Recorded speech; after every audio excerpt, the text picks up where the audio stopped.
Hello, you're listening to the Eric McKenna Project.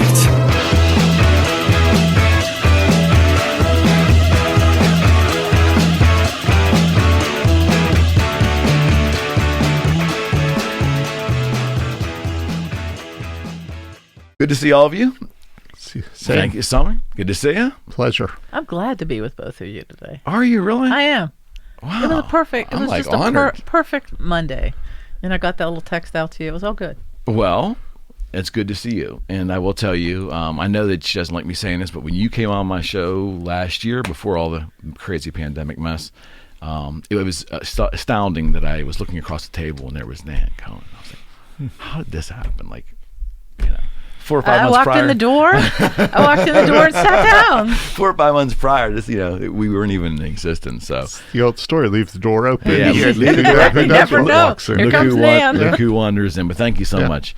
Hey, want to talk about your work today, Summer, and also want to talk about this booklet that you have created, but not for clients of yours in general, but for the public in general, for anyone that's of mind to find out exactly the importance of planning. And I want to talk a little bit about how you came about this idea, but more importantly than anything right now, I just want to ask both of you, all of you, we're a year into the pandemic. How are you doing? How are you doing? Adapting to the new normal.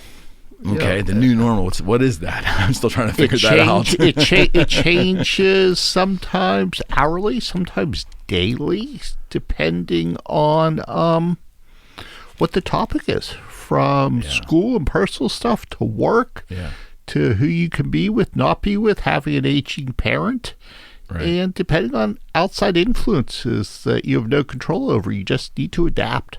Yeah. How you doing over there? Yeah. I'll tell you, for somebody who likes to be in control. I said it really makes you realize what you make things in your life happen a certain way, and then all of a sudden you just get hit like, I can't do it. And family and friends and worker. I mean, it came in at every angle. On the broadcasting front, though, initially, were you doing shows remotely? How did that work? I actually, up till about a month ago, I've done every show I was in the studio. No kidding. Yeah. Wow. Yeah. But I didn't do. There was a period where we didn't do it at all. Because we just had to figure our way through it. But I didn't miss a beat in the studio to do a show. It was trying, though. I mean, so again, you adapt. They wouldn't let me in the studio, so we did it by phone. You do it by Zoom, and you miss the interplay. Absolutely. Absolutely. By not being together and being able to bounce something off another person while you're there on the air, as opposed to having the delay on the phone. We when it hit here, I obviously shut down for a month. Because I didn't know what was going on like everybody else, because you're hearing things and you don't know what's reality, what isn't. I got my sea legs, and of course everybody wanted to do a Zoom show. And to me, for what this is, the purpose of this was Zoom wasn't going to work. So I just said, well, I started putting guests next door here in the other suite, and we ran a camera over there. So we were in 2 separate rooms, so at least the optics were that we were separated, right? And we did shows there until people got more comfortable, and I think we started to understand that it probably wasn't surface related and some other things too. But I just remember, like, even when the guest was in the other room, it was better than Zoom, but it wasn't the same. If they're not sitting here, you lose. I was looking at them on a screen, but they were theoretically here, but not here. Right. It's not the same. I get distracted if I'm not in person. Oh, my phone rings. There's a text, normally you have multiple screens up, and all of a sudden you glance over at the another screen, and then, or what did that person say? They're mumbling, and you couldn't hear what they were talking about. In person. Or the lack of being in person has had probably the largest impact. But as I say, you adapt. You adapt. You do what you can do to make things work. Okay, let's talk. I want to talk about this booklet that you have. This booklet you came up with. I'm going to assume from the limited information I have, and it's not on purpose because I want to learn along with everybody else. this was precipitated by the pandemic and what you were encountering, I'm assuming, with families and many families not being prepared and not asking the harder questions while folks are with us. Yeah, and part of it, was truly, from a selfish standpoint and from a business standpoint. Right. You would come into my office or call me on the phone, and we had multiple families arguing in front of us as to what to do with regard to their loved ones, death arrangements or funeral arrangements, and you think, well, why do they do that at an insurance agent's office? Is because we're much more than that. For many of the clients that we deal with, it's multi-generational. Right. Many of the clients we deal with, the parents still live here, but the kids are out of town. They have moved away for whatever reason. And all of a sudden there might be life insurance, there might not be life insurance. There's assets that they have to get rid of or figure out how to deal with as far as autos or cars. And we've never done this adult stuff before. Or in many instances, there's life insurance. Well, I think that's the first thing that happens because, to back it up, I think it's timing of a lot of things. Yeah. You got to go pay for a funeral right away. Did mom, dad, aunt, uncle, cousin, I'm left with this. Do they have money to pay for this? So ding, ding, ding, ding, ding, it was life insurance. Right. And I think that's where it started from. But, if we go back through the years with, as long as I've been on with Summer, it's always been that one show that always would come up with us, and we'd be like, oh, it's coming up on Christmas or Easter, and parents are aging, and should we talk about it? But we weren't always comfortable because nobody wants to talk about it. And if you're going to have Christmas dinner and you're going to have your siblings there, or the family there, and Uncle Joe who doesn't have any children, or Aunt Selma who nobody's left on the you just don't want to do this at a holiday. And so I'd say to Summer, how do you bring these subjects up? And then we kind of came through. I mean, we were back on KQV days. Wow. Okay. Let's take it back to KQV. Okay. I'm like, let's just talk. Let's bring it up, because I learned a lesson, and I think I shared it with you. 2 attorneys in town who they were regular guests on my show, and one day they stopped me in the studio. They do bankruptcy. Okay, the 2 of them. They're funny. They're comical. They're the most intelligent 2 that I've ever met. Ken Steidel, Ken Steinberg. Steidel and Steinberg. Yeah. They're in the studio with Absolutely. me. We were talking about what they do, bankruptcy, and then they had a part to their practices which was wills and estates. Okay. And Kenny stopped me in the middle of a show, and he said, we always refer to it as the older person, right? It's always the older person that's going to die. And they throw down a newspaper at KQV, and I said, look, start looking, 35, 25, right. 40, in the teens, 35, 40. And he's like, it's no more of that. So that was my segue into Summer. I'm like, you don't think about it. It's not discussed. And when they hit me with that reality, that's when I said to Summer, you need to lead. You need to tell them. You need to be prepared. Not that everybody in their 20s, right? Summer's walking around saying, I got to take care of my will. I got to take care of my estate. Is my parents' things taken care of? They just don't. It's not on their time frame just quite yet, right? But even 40s and 50s, you had people, passing away. Correct. And as you just said, those are not the older people that are dying. Let's hope not. But the reality is that you had a greater percentage than normal. Right. That all of a sudden we needed to help, and assist and figure stuff out. So that's something else the pandemic, caused, was the unexpected quickness of and the impact of not being prepared. I mean, 2 weeks ago I was in a studio with Eric McKenna, and now I'm deceased. Yeah. The pandemic probably made it, it's brought to the forefront, but poor planning has just been human nature forever, right? I mean, It's a hard thing to do. Yeah. It's you are now looking at what I have done and evaluating what I have done or what my family has done, and it can be embarrassing. Oh, I didn't plan properly, or or I just never wanted to deal with that, or I didn't get along with somebody else that I needed help planning with, or I didn't have the money. Right. And I mean, there's other people are just procrastinators. I'm sure the embarrassment factor is certainly a part of it too. To me, what I encountered personally with some of my older relatives when they passed, and estates on one side of the family, the entanglements.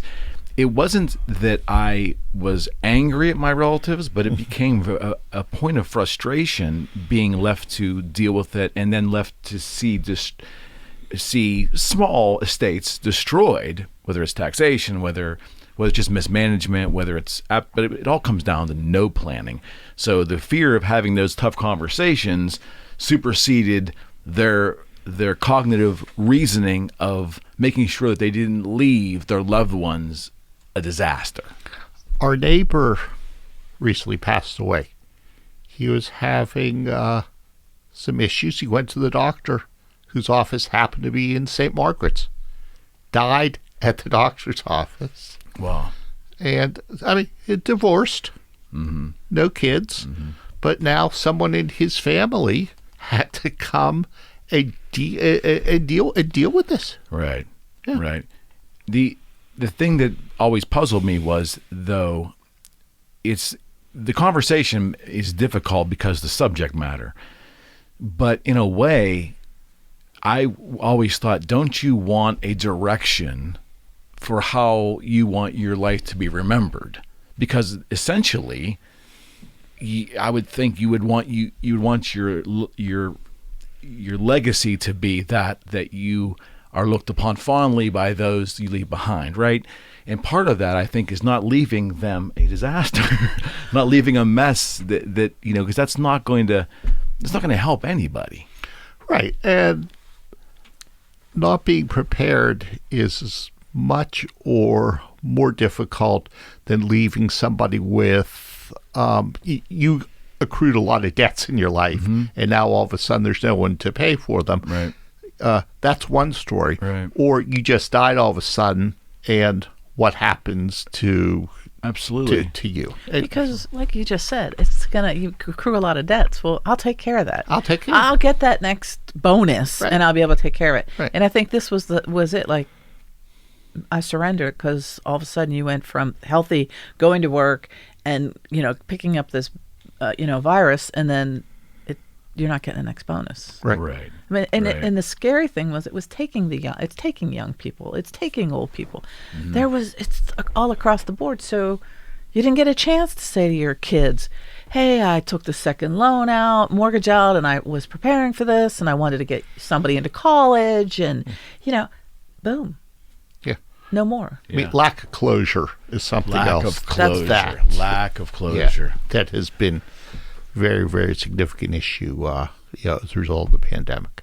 Yeah, and poor planning just, I think, yields, at least my experience has been, it yields additional pain dealing with the loss of a loved one. I mean, it compounds the pain, I think. Yeah. And it's hard to talk about that when you're living, because it's not staring in your face naturally, but anyone that's gone through it, and I've gone through it multiple times, so it really resonates with me. The topic and your willingness to talk about the topic, and that's one of the when Nan was discussing the idea with me, I was like, I need to do this. If you have brothers or sisters, and you think that we should do A, B, and C for your parent, your brother thinks we should do D, E, and F, and your sister is insistent that we do H, J, and K. Right. And you all want to do the right thing, right? But what is the right thing to do? And that has to be determined, obviously, while the person is alive. Hopefully, yeah, because it becomes just an abject. Because I think everything else is compounded. The emotions are raw after the person passes as well. It's tough on the decision-making process. And I've been a firm believer, I've said this a lot, that if you take the time to write something, you've taken the time to think about something. And when you ask those questions through this book, you're seeing it from the perspective of somebody that just didn't sit down and write what they wanted on their, stone, or the remembrance at what to do with their dog. They're pets. Their wishes. They're written down by the person. I think that means they've taken the time to think about it, and it's here. And it's you're doing what was requested, versus, listen, we all know attorneys have to come in and put the formalization in paperwork. Summer's got to take care of the dollars and the cents, on coverages and stuff. But that's when you get to the end of it, you want to know what were their wishes, not a bunch of people standing around the room screaming, "Oh, I thought they did this, or you should have done that, and why didn't you take it?" It kind of puts this into perspective. It does. Naturally, we would like people to do this for themselves because we want it to be their wishes, and you obviously want that to happen. But this is certainly something too that if you do have a loved one who's older, who still obviously is on their own and cognitively, completely functional, this is certainly a subject that needs to be discussed with them. The family should bring this up if the loved one themselves can't get around to doing it for whatever the reasons are. The family really needs to take action because they're only trying to stave off a really uncomfortable and difficult circumstance. Right. So the unexpected additional thing that has happened as a result of this. Is that so? I made my father do this, and to sort of testing out and whatnot. Sure. Are the amount of stories that he was able to share that we recorded that wonderful. I didn't know about this, but as he was thinking about this subject, or that subject, he is preceding death by so and so. Did I ever tell you the story about when he and I, did this and whatnot, and it actually made the process a lot less stressful because it brought back some happy memories. But think about the value of that alone. Yeah. I mean, one of the reasons we do this show is to basically, and record it, is to document great conversations. Right. Because if the benefit isn't to someone now, it might be a benefit in any capacity in the future. But having the ability to document the history of someone. And this is the conversation starter, right? I mean, this is it. Exactly. I mean, to pass it on to my kids, his grandchildren, or great grandchildren. Absolutely. It's something that many people are interested in. Is family heritage. I mean, there are companies that are making gazillions of dollars, monetizing. Where you came from. To talk about the creation of the book, you and Nan had bounced this idea prior, I'm sure, in terms of what you've done. What was the spark that you just actually said, you know what, I have to do this. This doesn't exist that I know of. I need to do this.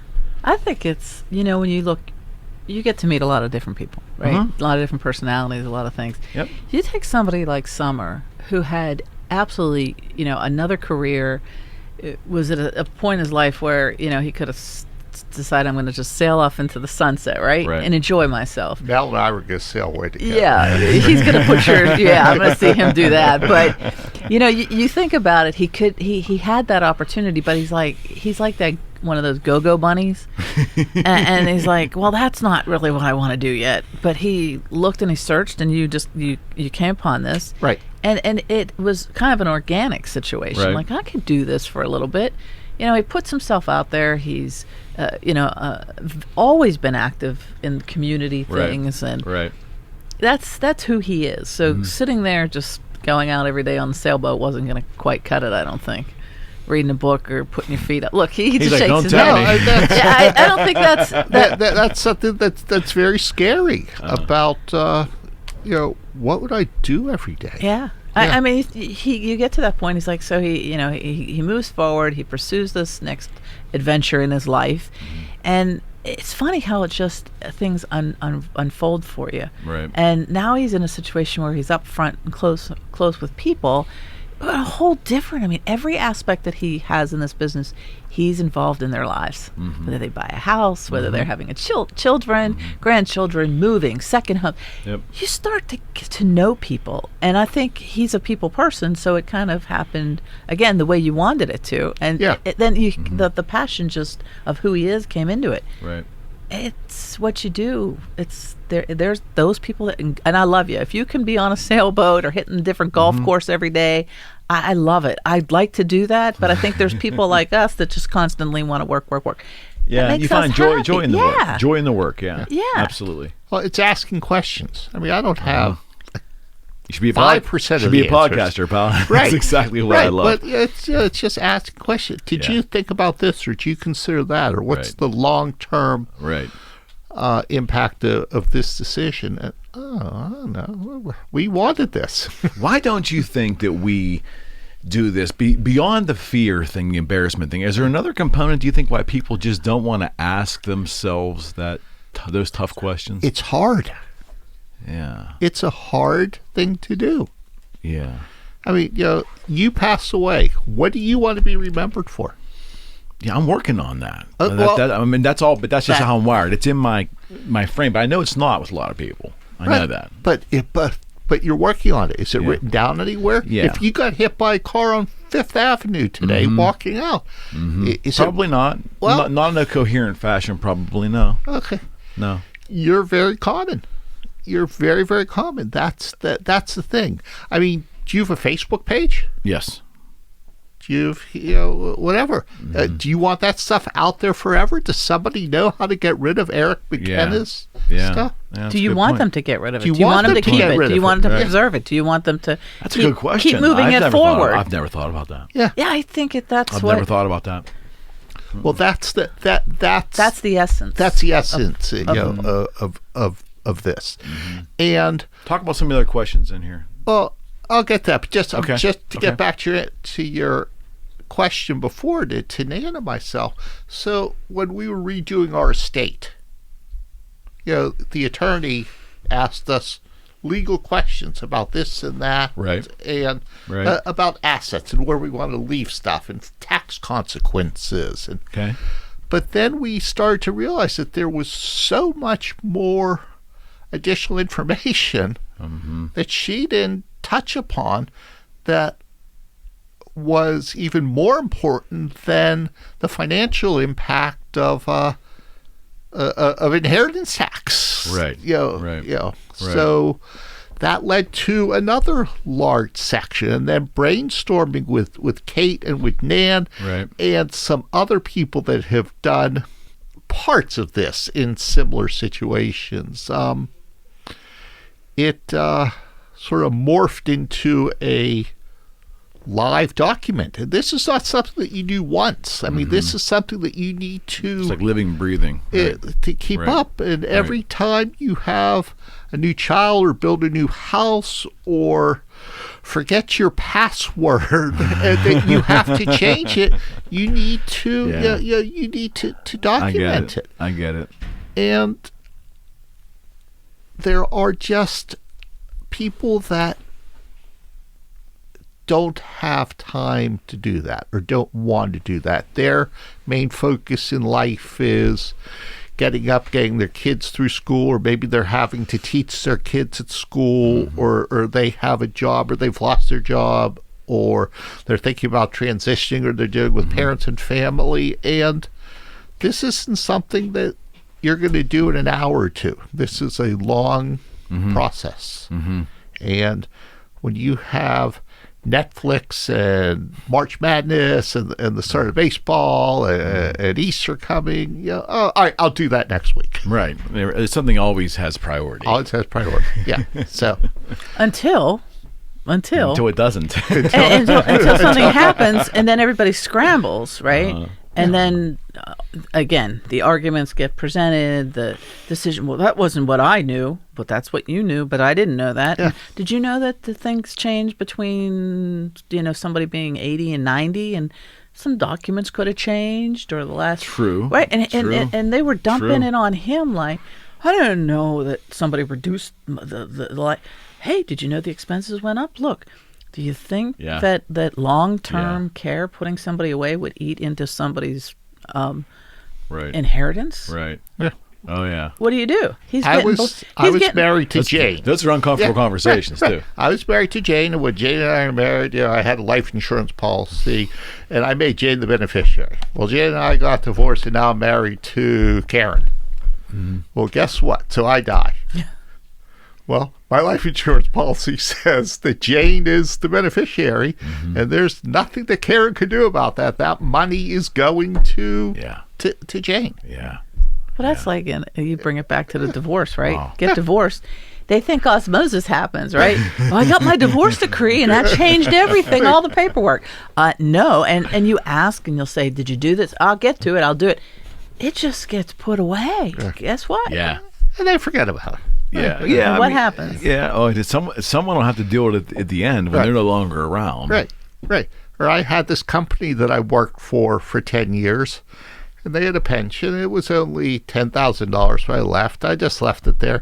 And now, 30 years later, it's increased to $40,000. Right. And they die. They get a death notice. And they say, who do I leave this money to? And it's, I don't know.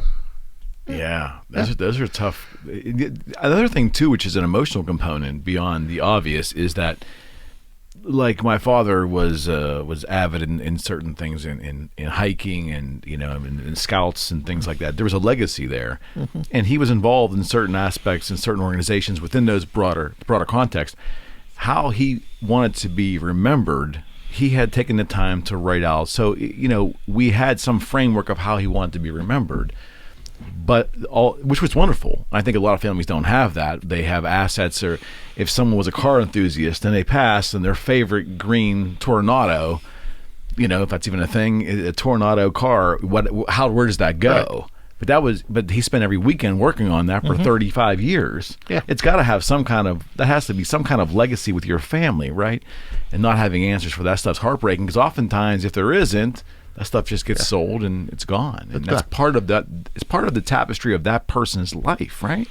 So Nan brought up the obituaries. Threw down the obituaries. Do you read the obituaries? No, I don't. I read. It's weird. Now I do. I read. Do you really? I do. I read the obituaries. I do not. No. So all my family does, though. So there's more and more people that have their pictures.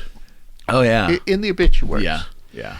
And I have always wondered to myself, why did he choose that picture?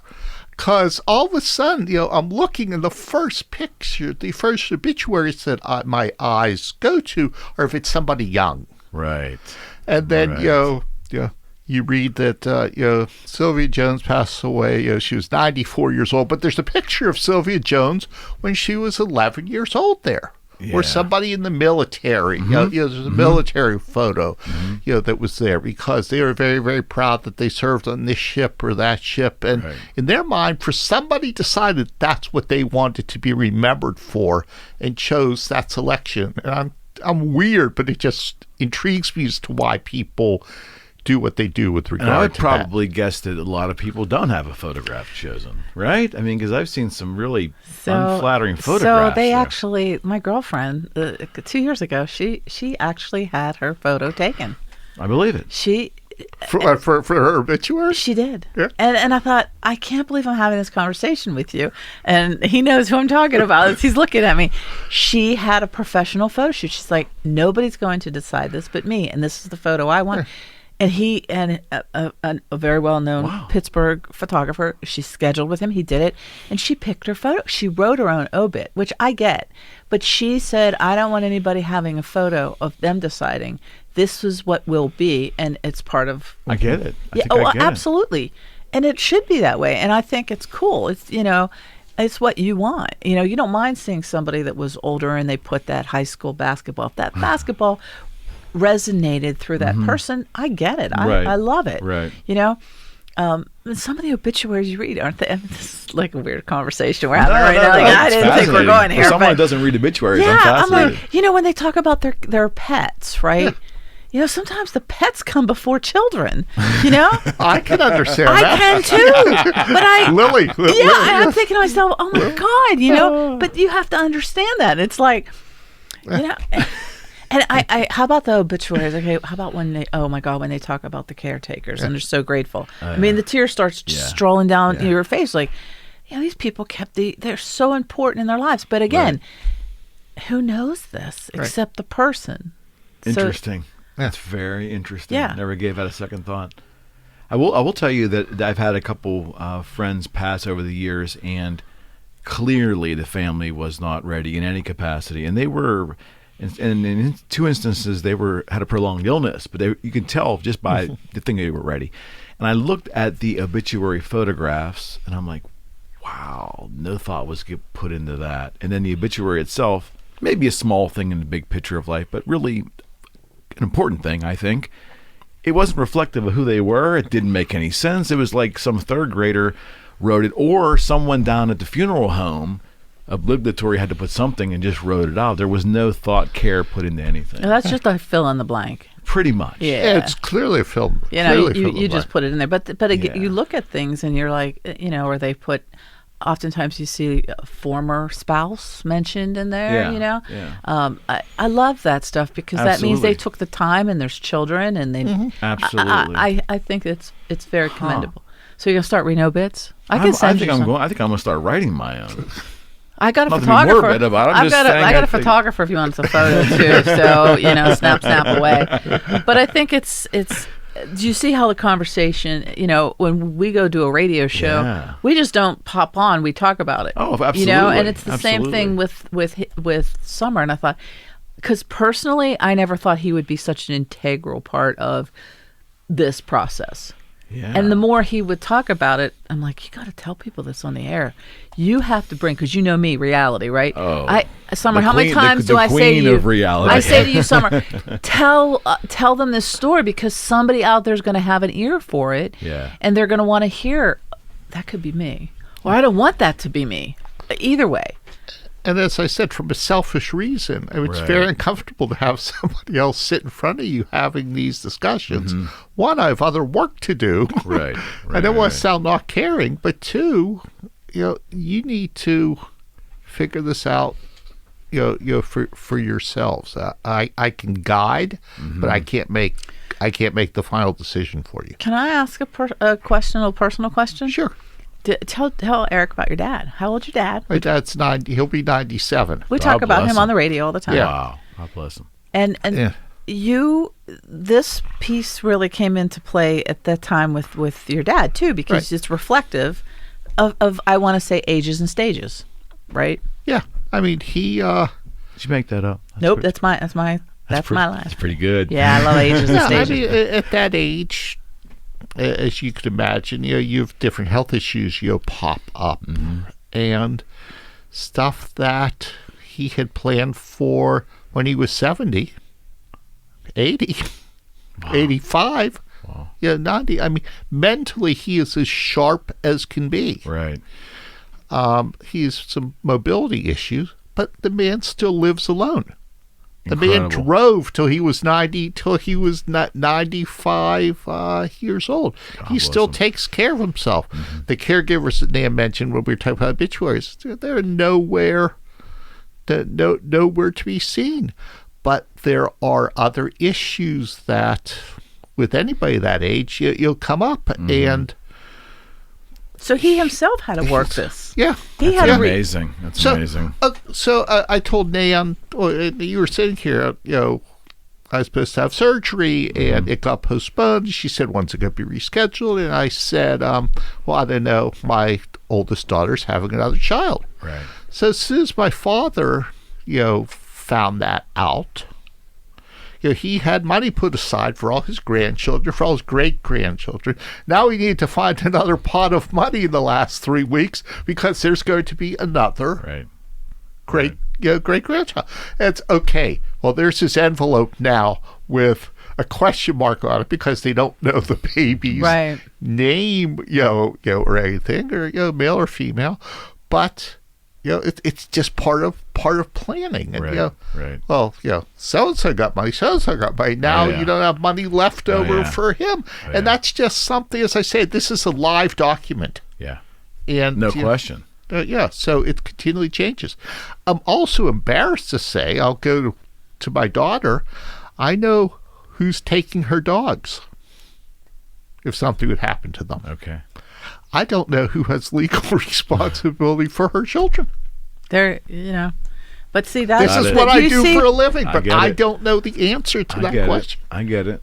But that's how, and again, we don't want to make it seem like this becomes a task that overwhelms you. It's easy enough to work out and talk and take it into sections, and to have somebody like Summer that kind of navigates you through it. That's what you want, and that's why No doubt. That's what's so cool about him, investing in himself to get this out there. Because obviously, you can see the passion when he starts talking. Yeah, no, there's no doubt, and he's my kindred spirit over there. And anyone that is so passionate about what they do, what they believe, and they're not afraid to articulate it, that's why I get along with you so well. Yeah. I know that this type of work is also is a lot of work in and of itself, and to take on this project as well, Right. That's a whole nother baby. Yeah. That's a whole other baby. Well, we can see that, when he gets on the radio, and, we have not really pushed him, and he's going to be pushed because of pandemic. And again, we talked about the Zooming, and he's really good up front and personal, and he's always about the education. We're trying to wait till he can get out and be with people so he can see when somebody really has that quandary, or he's touching base with somebody. So he's going to be doing that. And when we put it together on the radio, we kind of leaked it out, this going. He comes off the air, and they're already calling for the book. Send it to me. Yeah, Can I download it? every week we probably send out a dozen of them. People heard, or they call and say, "Can I ask you a question?" And sure, what's your? These are people that I don't know. I don't know from Adam, but that's what we do. It's just we're all so guarded, and it's just conversation that you're really having if you do it right, you're really having this conversation with yourself to ask yourself a lot of hard questions. Right. I guess from a utopian standpoint, you'd want this to be filled out by the actual subject, but with the family obviously coming in where needed. Am I right? But you're definitely correct. Okay. Yeah. Okay. Yeah, you're definitely correct, because it's so designed, it writes everything out. I mean, there's no legal binding. Yeah. You're just asking questions. Yeah. Yeah, you're just asking questions.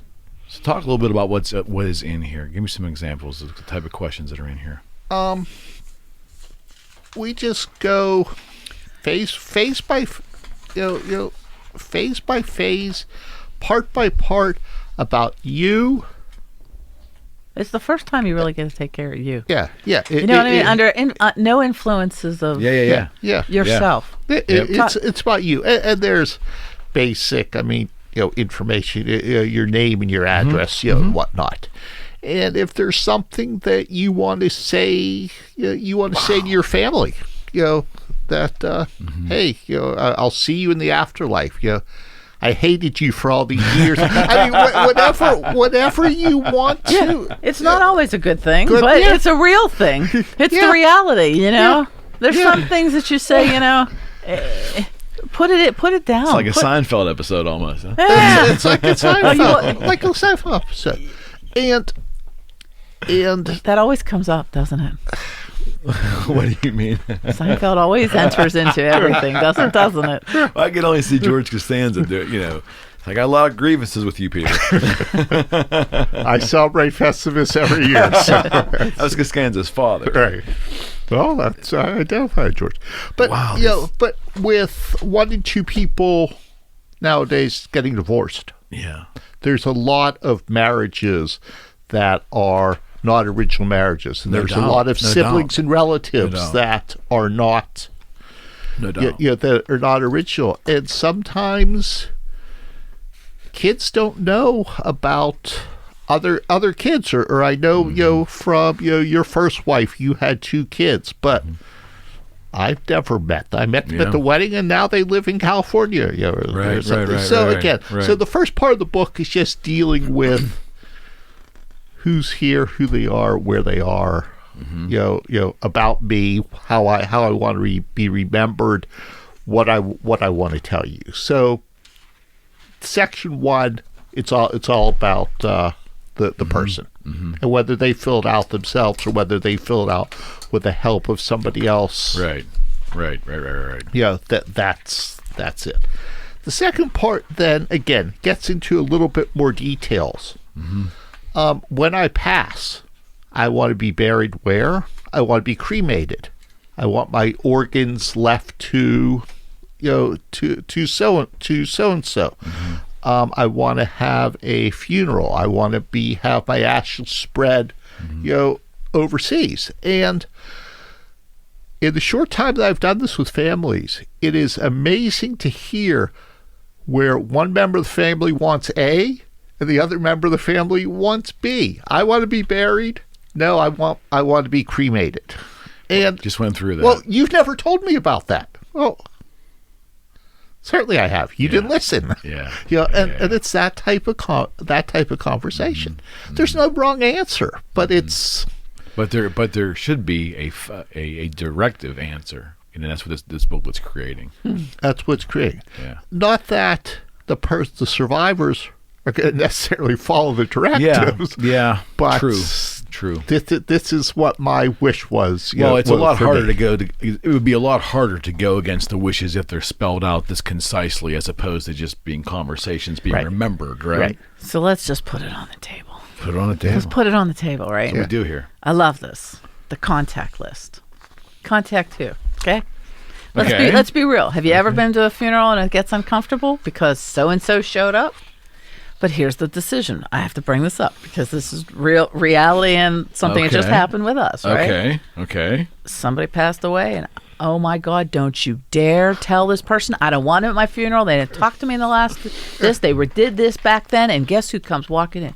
But you called me. You told me, I had to come. Guilt dropped me here, whatever. You know what? No, it happened. Let them know. Put it on here. You want somebody to know, you don't. And it's not a judgment. They're not making judgment, but I'm telling you, it's an uncomfortable situation. It sure is. If you don't want your ex-wife showing up or your ex-husband, then put it on there. The ex-mother-in-law? But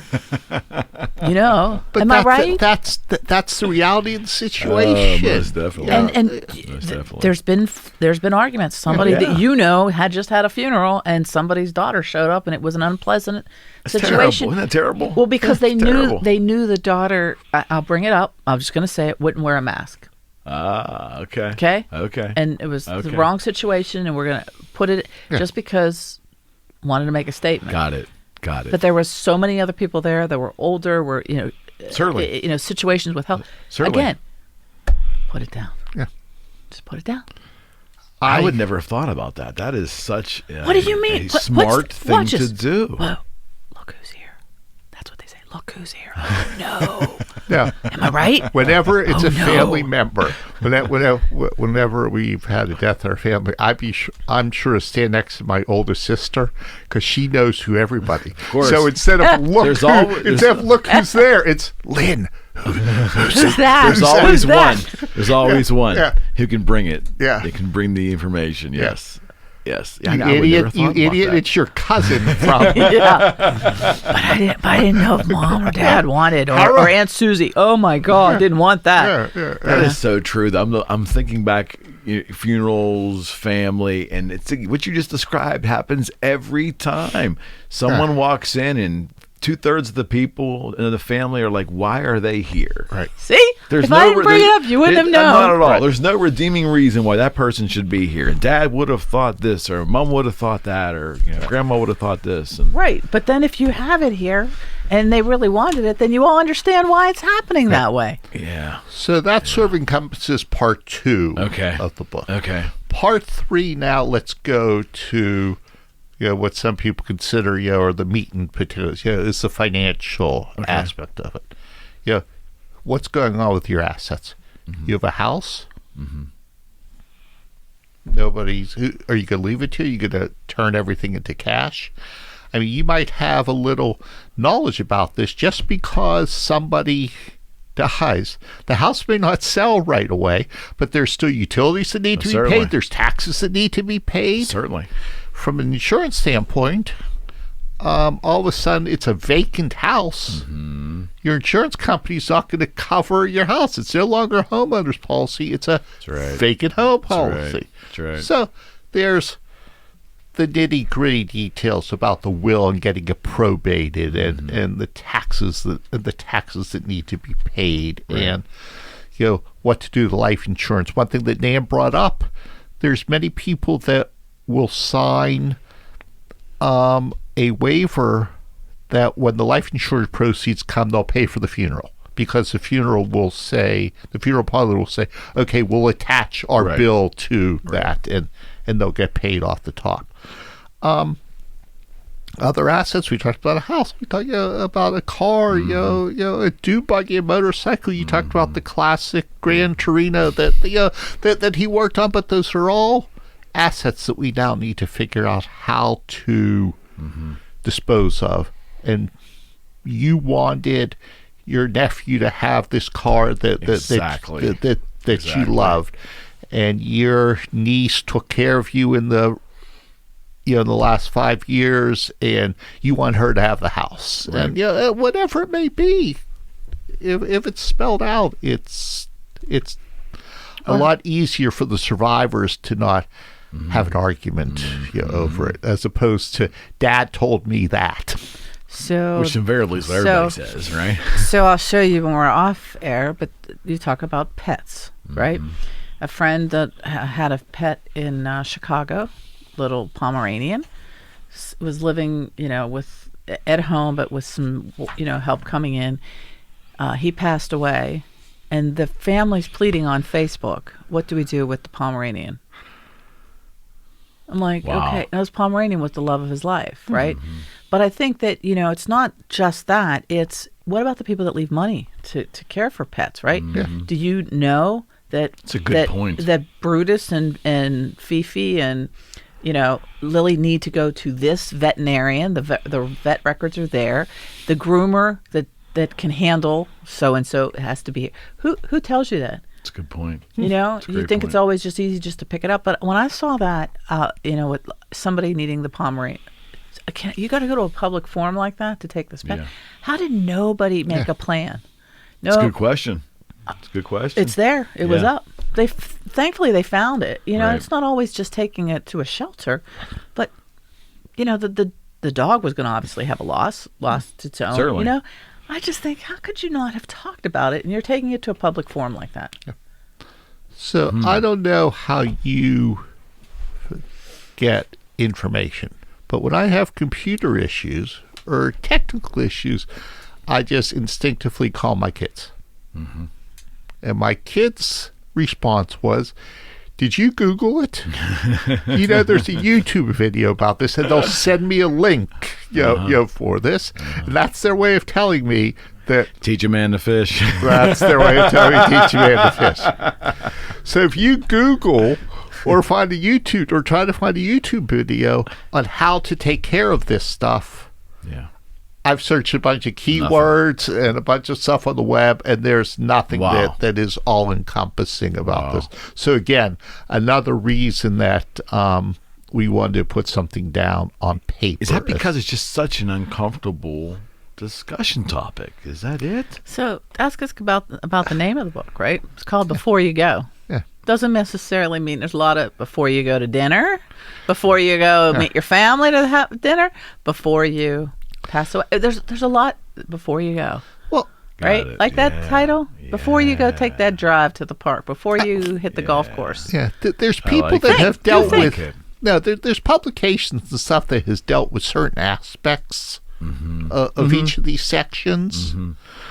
But just in our brief, half hour, we've talked about a lot of different things that the reality is that's what the people that did not pass away have to deal with, from all different points of view, from financial to medical to custody, that we have not been able to find in one place. You always hear, too, from those toward the end of their life, are elderly. You often hear, I don't want to be a burden on anybody. I don't want to leave. They genuinely don't want to leave a problem for those they're leaving behind. But there's a big difference between having that and saying that and having that mantra and then actually taking action. So this is helping people take their wishes, putting it on paper concisely so that their decisions can be made for them when they're no longer here. If you've had an older family member that's passed away and you've had to deal with this, you sort of have a general idea about what to do. Mm-hmm. If you're 24 and you've never had to deal with this, well, that's a good point, Summer. Where do I learn about this? But the funny thing is, I think I'd be qualified to say that I know what to do. But do I really? Because you never really know what to do if the wishes aren't spelled out. It's always a guessing game. I know the remedial stuff. I know that we have to go contact the funeral home and they're going to do X, Y, Z, and I want to see what their insurance says and X, Y, Z. But the rest of the stuff, it's just there's so guessing. much fine line between when somebody told you this is what I want, but then they told Summer something different, and they tell Eric something different. Yeah. And you know what? It's it could be the age and stage thing, but it's things like, they just didn't remember that they had this old investment piece that, really, your daughters were in crew and really liked the boats and really wanted it, and I want that earmarked for that. They just don't you remember so-and-so said that was supposed to be? That's the way those conversations happen, and you get a lot of anxiety built up over the discussions and arguments and this and that. Don't need it. I'll tell you, don't need it. Two other quick personal anecdotes. Sure. So I said my father's 96. He had a $10,000 life insurance policy because he was a veteran. They paid it because after 95, if you're still living, they pay. Got it. So there's no life insurance policy anymore. And now he took that $10,000 in cash, just put it in the bank or whatever. Sure. But somebody now who is looking for, well, where's this life insurance policy that he said he had from the U.S. Army? Right. But it's not there anymore because that's what happened to it.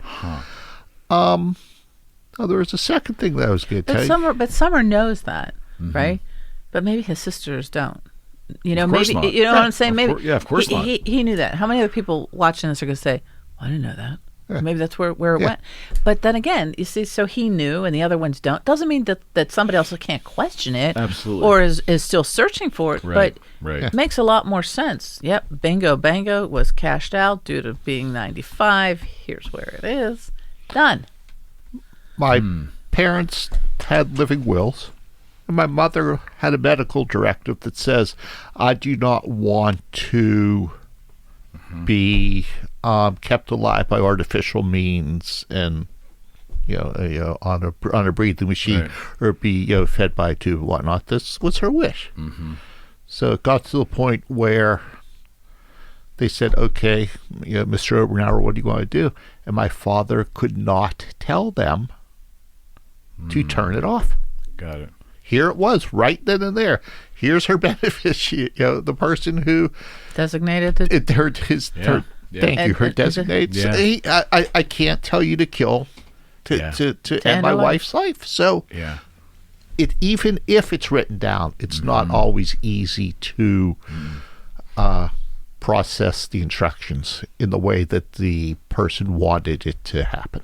It's just the gravity of the decision is so heavy. Yeah. And but still, you want to err on the side of certainly getting as much down as you possibly can. I mean, even one thing filled out in here is an advantage over having nothing, right? Right. I mean, my goodness. Right. So we also just have. So I had life insurance, with Melvin Cohen. Melvin's phone number is da da da, and I had an annuity and other financial stuff with Nan Cohen. Her phone number is such and such, and hopefully that the survivors will then be able to contact that person, Melvin Cohen or Nan Cohen or whoever it is, will have the information that they can then help the people proceed and give them good advice, that their parents selected them because they had faith in them that they were going to do the right thing. Right. And this is where it is, and and whatnot. We didn't have to go searching through 7 decades of paperwork to find out about that policy that was never written down anywhere. Right. And I think that when you get to the part, we talk about this, and obviously it was dedicated to this, and we know why, due to the pandemic, it came up and everything. Certainly. But, life goes. It's the full circle of life. It's just the circle sometimes just doesn't come around to this part of that discussion on life that takes you here. So it's not all gloom and doom. No, that's my what God, I got to get this book and I got to figure it Yeah, out, yeah, write yeah, it down. yeah. No, it's about embracing it and just saying, okay, take it off your list. Continue onward, but pull it, use it, and then put it where it needs to go. And again, Summer doesn't mind you asking for another copy. Hey, I want to update this, or I want to give this to my kids. Absolutely. Call him, talk to him. But he's again, I don't want his head swelling up over there. He's got headphones on and stuff. But that's who he is. And you call his number. Yep. They answer the phone. It's like they talk to you like you're a person, because that's what you need when you're doing something like this. Yeah, and you're probably seeing in your line of work, your every phone call can have all kinds of different elements of weight, right? You could be talking to someone whose relative died an hour prior, or it could be your best buddy down the street. You're talking about playing tennis. I mean, when's the last time you called your insurance agent to ask him how his weekend was? I don't know if I've ever done that. That's what we're saying. Yeah. So when the phone rings, whether you're in a car accident, or whether somebody passed away, or whether you're buying a new house, or it's something that is, an issue that needs to be dealt with, and you want to be able to have the patience and understanding and knowledge to be able to deal with a wide variety of issues, because this is not something that everybody's in the same situation. Everybody has a unique situation that you need to be able to help them walk through this to figure it out. I don't think you could ever have two people in any situation when this comes up. It's everything is so individualized. I would think. I mean, you couldn't. Oh well, so and so did it this way, so we are. And I'm gonna tell you the other thing about when you get into this, because we did a lot of research and we looked and we were doing some comparatives and stuff. What you don't want to do is just go on the internet. Okay, go Google it and pull out some forms and just think that I can be master. You really need to talk this through. Agreed. And I reiterate that because there's the vast you can get lost on this, but how does those papers or how do those forms pull up to the practical pieces of your life? You need to know, I got a problem and I'm thinking about this. And no one's there to judge you. Those are, personal discussions you have to have. Right. You're not going to do that with some Google you're not. piece or some 800 number. No. You know what I mean? No. Back to what you asked, a few minutes ago about the pandemic. What you don't see is the body language. The or the uncomfortableness that over a Zoom call or over a phone call that you lose out in the face-to-face meeting, that what's saying or what's coming out of their mouth is not necessarily what the facts are of the situation, and you lose all the interpersonal communication. I would think so, and the importance of this kind of planning too is something that is worth. Spend the time to have a consultation, someone to have a human consultation. You don't want to be Googling this. You don't want to be pulling forms off the internet. It's not only is it impersonal, it's Is it applicable? Is it applicable it's not applicable to what you're trying to achieve? And I say, again, pandemic proved we're all social beings, right? We need the socialization. That's the biggest thing coming out is people. Right. The first thing they were getting their vaccines.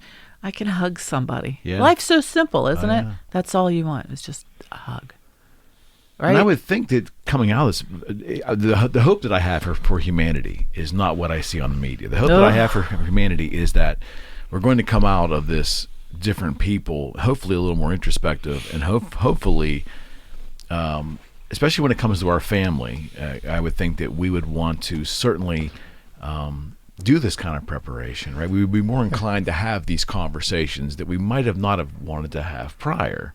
And it may be because of experiences, things we've seen others experience, but we should be comfortable enough in our own skin to have these conversations because of how important they are. Mm-hmm. Shame on us for not doing it. And I'm not shaming other members of my family. I'm just saying they were wonderful people, but they did not deem this stuff either important or they didn't deem it necessary. I think it's just uncomfortable. I guess. I have to take the high road and just think it's an uncomfortable topic. There are those that come in and say, okay, this is like a business transaction. I need to do bing, and it gets done.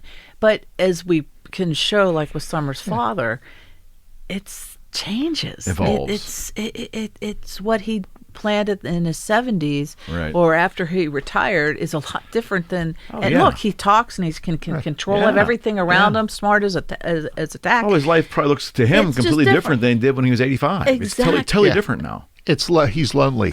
Yeah, I bet. Yeah, I mean, is it best to have longevity, be the llast one surviving, and watch all your friends pass away, or is it best to go when you're healthy and you had a good life? The randomness of it all is why I've always been a believer in insurance. I lost my brother, my only sibling. He was 27. At 27 years old, we lost him. My father, who often was not the best planner, but for some reason earlier on in our lives, he put, I think it was $30,000 a piece, bought a policy for both of us. And it was a whole life policy with the intention that we would take it over, which we did. But that money was there when Brian passed because my parents were in a terribly difficult financial position. And had that not been there, there wouldn't have been any money for funeral expenses, for anything, for debts that he had that had to be resolved. So early on, I understood the benefit. And if you take the money component away, it was just the act of being prepared. So in the eventuality, something terrible like that happens unexpected, or old age happens, a long life happens, you're still prepared. Because again, it does come down to the pain that your family and friends are already dealing with is only compounded by the complexity. I mean, it doesn't take a rocket scientist to figure that out. Just look around, right?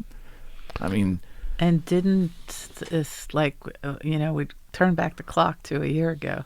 Everybody was busy in their lives. Everybody's doing their thing and scheduling shows and seeing the radio and having dinner, and our lives came to a complete halt.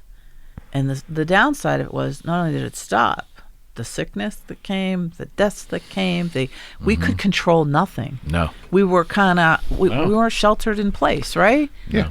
We were all like, oh my God, how can this be happening? And then you ramp it up to, okay, now we're coming out of it a little bit, right?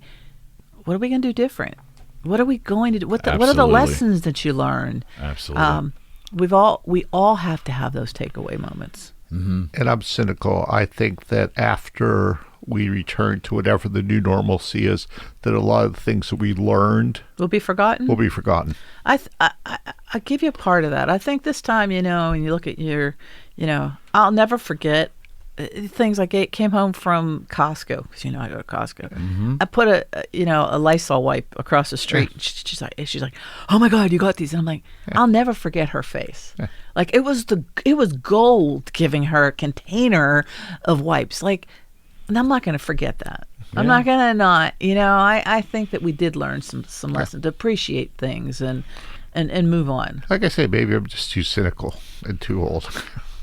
Well, I'd like to think that we're changed. I think life change. I think life will change no matter what. But it is specific to the individual. I get that. Right. But this was pretty cataclysmic, and I would hope that I saw enough sickness, not in my immediate family. I lost my father during the pandemic, but he was already very ill. So COVID didn't take him. I just lost him in the COVID era, which was tough because we didn't have the funeral. We didn't have those. Right. We couldn't execute some of the things he wanted to do and had written down because we couldn't do it. Closure. There's no closure. Exactly. Right. But I saw enough of younger people passing that were completely unexpected. Yeah. And just a lot of families, not only in torment, because the families were already at a heightened level of stress because of the pandemic. You throw that on top of them, But man, the lack of planning in general, whether it's the nuts and bolts or it's the more esoteric, but it all needs to be together in one adaptable document. And I don't know why this kind of work is not. I would have liked to have had this in earlier stages of my life. I can tell you, it would have made a lot of events and a lot of family members passing a lot easier. Because I tell you what, it's. The more complex the family, the bigger the family, the more complex the estate, the more difficult it can be. Yeah, exactly. And just people that are enthusiasts in things, right? Collectibles, cars, whatever it is. And as you say, even if you can just get parts of this absolutely filled out. Absolutely. And that saves a lot of aggravation and makes the unknown a little bit easier. No doubt. Yeah. What is the best way for folks to reach you if they want a copy of this book? They can call me. Okay. They can go on the website and download. They can go on Google, the website. Google is your friend. They can Google it and get it. Yeah. But it's, it's just, is there an online? Can you do it online? Yeah. There's a PDF. There's a PDF copy. would you like me to do it like I'm on the air with him? Yeah, let's do it. Let's do watch it. Go ahead. Yeah. I have Nan Cohen in studio. People get a kick out out of this. They're like, they actually spell his name and sing it like I do. I'll be like, okay, all you have to do is go to ObernauerInsuranceAgency.com, and they'll say, how do you spell that? Obernauer InsuranceAgency.com. It's incredible. People stop me in the supermarket and say, hey, can you spell that for me? And they know it now, It's awesome. But it's funny. And you look at life, and there's definitely been some takeaways from this whole pandemic. Again, would you have had a discussion like this? Absolutely not. Sitting here in the Boogie Street studio? Well, that's what we were talking earlier on. You called me, what was it? And we talked about the idea prior, and it was hard for me to conceptualize until I sat down, and it was raw because I had lost my father during this whole thing, and I'm thinking to myself, my God, this would have been beneficial. We had some things. Dad was cool about journaling and things, which was wonderful. We had some things in writing. We couldn't execute them because we were in the pandemic. We went in with hazmat suits. I'll tell you off air, it was tough. I feel bad for my mom. But those kind of things are unavoidable. But we want to take care of the things we can control, right? And this gives you the ability to take control while you're still here, of what you want. And I think that's incredibly valuable. What would you say drives you? I'll put you on the spot. Where's the drive come? I'm scared of not working and not being able to take care of my family. And okay, I look at my father. My father retired at 85, and the first day he didn't go to work. My mother said, "What's the matter? Are you sick? Why aren't you going to work?" And that's just the entrepreneurial spirit that I have. Plus, I like what I'm doing this.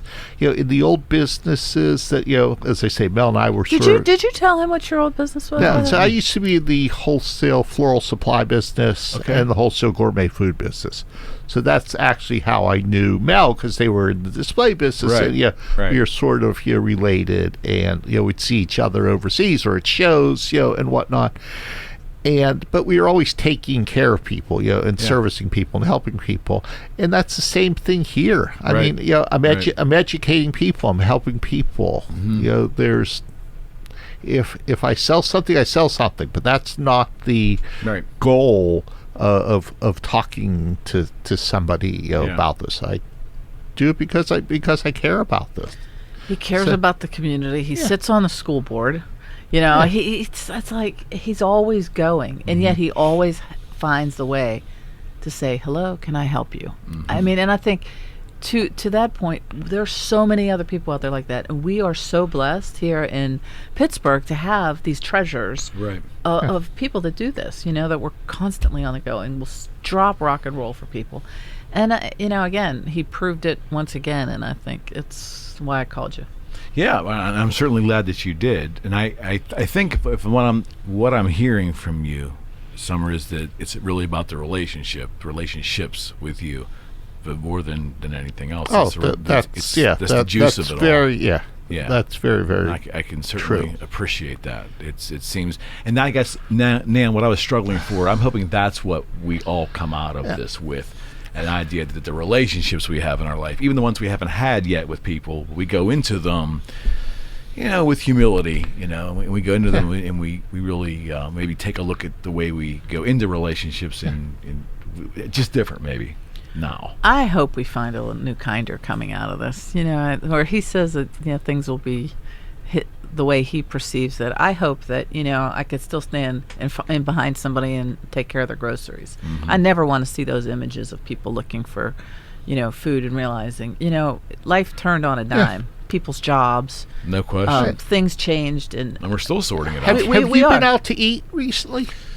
I have not. Okay. I have not. A couple times during the pandemic, not often. Do you get food delivered?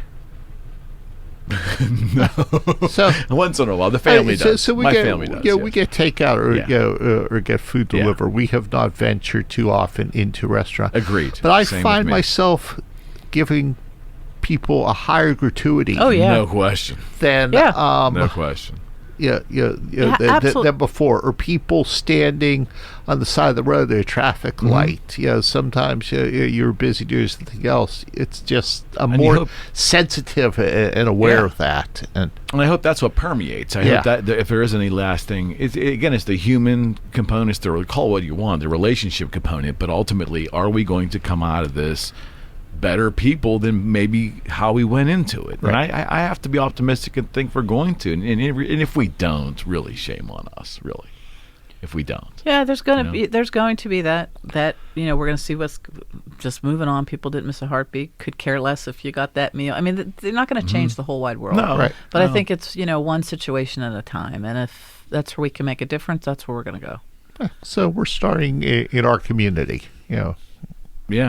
I think reaching out to people and having them talk about what life they wish life to be like for their loved ones when they're gone. I think that is, I hate to say it this way, but it's more relevant now than probably it's ever been in my lifetime. I mean, we've had the biggest reminder imaginable of fragility of life on a broad scale to our first world society, right? That's what the pandemic is. Right. It's the biggest risk that we've ever faced in our generation. Right. And again, it stopped us dead in the tracks. Yes. Instantly, we were all halted to, oh my gosh, what are we doing here? Halted is the exact word. There was no prepping. Nope. No prepping for this. Nope.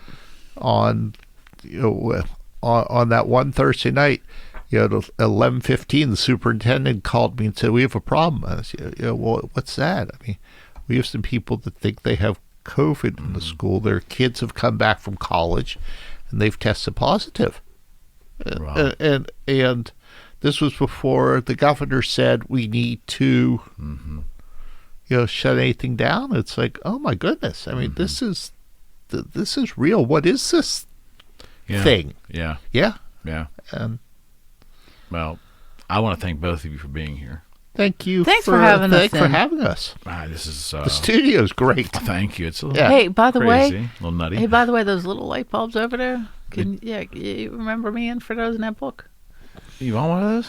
I got a couple extras of that. Didn't we learn a lesson here? It's pretty cool. They're all cool, but I like the ones that flash and glitter and gleam over there. I like to have you both on though. Again, would you come back on? Sure. For sure. Any time. We like to have conversations at this place. This is what we do here, and this was certainly a good one. Yeah. A good one. It's an eye opener for me too. Thank you for the platform. Yeah. I have to Always. say, I love. Always. I love. I'll be ringing you multiple times to come back here. Yeah. And doing all I can to pull you back. Yeah, we know who we're gonna get on here next. Let's do We're it. gonna blow this Boogie Street studio up. Let's do it. I appreciate it, guys. Thank you. Take care. Girls, thank you. Take care. Bye-bye. Friends, we're out. Hello, you're listening to the Eric McKenna Project.